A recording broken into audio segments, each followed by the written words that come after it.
Oo nga, may nakita akong ano, ah, may nakita akong ads ko 52 minutes.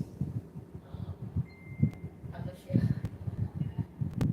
ano siya parang radio program, episode, pinalabas, buong program pinalabas. Visit na visit ako. Sobrang haba.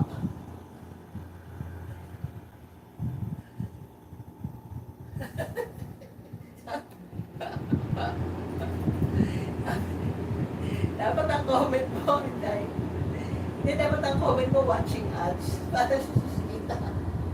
Yung comment ko sa isang video ko, watching ads. Wala nang video.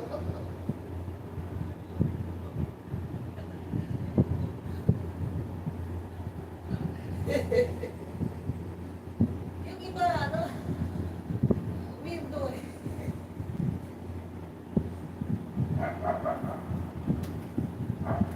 Alam mo yung ibang ads, na-weirdo alam doon sa ibang ads. Kasi parang ano siya eh, parang episode siya ng mga TV shows na ipinapasok sa mga videos ko.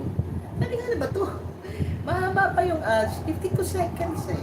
Not 52 seconds, but 52 minutes. Eh, yung video eh, 13-14 minutes lang. Sabi ko, ano na, siguro nagbayad yun para ipalabas yung show nila. Tapos ngayon, nakita ko, merong pelikula ng Bombay, at saka pelikula ng Korean. Mga movie, yung pinapasok, ano ba trailer? Hindi siya trailer eh, parang isang episode.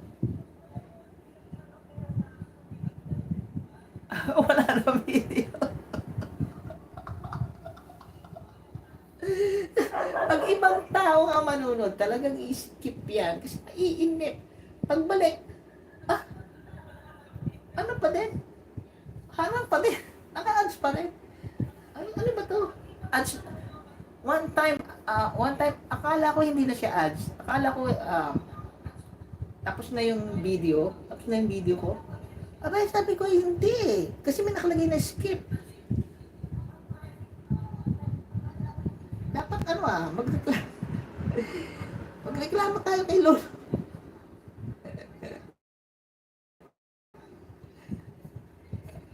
Nakalimutan, sa haba ng harang, nakalimutan mo na kung ano yung pinapanood mo.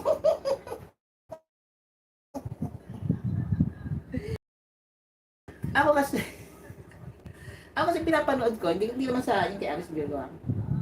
Pinapanood ko, ginagamit ko ito. Yan, yung nagtatawang yan. Ginagamit ko yan, Save Alliance subscriber. Organic yan. Organic viewer yan. Pinapanood ko siya, not because dun sa gustong paharap sa sarili ko. No? Hindi, tinitingnan ko yung klase ng video. Anong lumabas after editing. Oo, kung maganda pa siyang tingnan, maayos ba? Hi, Chona, my friend! Hello! Thank you sa pag-like. Alam ko busy. May naghahanap sa'yo. My friend. My friend, may naghahanap sa'yo. Kasi tinitingnan ko, ang ginagawa ko sa pag ako nag-play is more on quality review ng mga video na ginagawa ko. Tinitingnan ko, sabi ko, may may typo error, hindi ko na napansin, may nawawalang word, kasi mas mabilis ang takbo ng utak ko kesa sa daliri ko. Sinasabi ko, hindi agad napapalo ng daliri ko. So may mga words na hindi nauumit ko dun sa mga caption ko sa video. Yun ang purpose ko, binabalikan ko. Ayun, kung i-edit, di ba? Pwede naman i-edit. So yun, kaya sabi ko, nawawala yung flow of thoughts, flow of thinking ko.